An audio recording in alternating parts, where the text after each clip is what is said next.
Welcome to Guide Guru. We hope this video helps. You start by confirming the billing platform. This determines the exact cancellation flow. Once signed in, go straight to Account or Subscriptions. Do not look for the game page. You need the account email, purchase date, and last 4 card digits at hand because platforms often require verification. Make sure two-factor authentication is ready if enabled, so you won't be stalled. Now, proceed into the Subscriptions or Payments section and find Hearts of Iron Roman 4 or the Paradox subscription entry. You're in Subscriptions now. Locate the Hearts of Iron Roman 4 line and click Manage or Details to see billing info.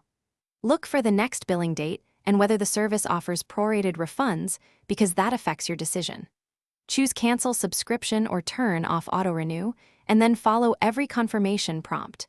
Platforms often require 1-2 confirmations.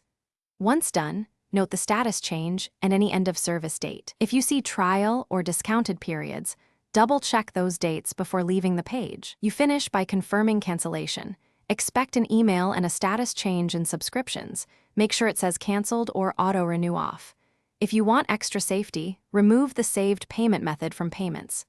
Keep your order ID and a screenshot of the canceled status. If you're still billed after the cycle, contact the platform support with the order ID, payment receipt, and account email. This speeds resolution. As a tip, dispute with your bank only after exhausting platform support and keeping records. Thanks for watching. Consider subscribing if we helped you today.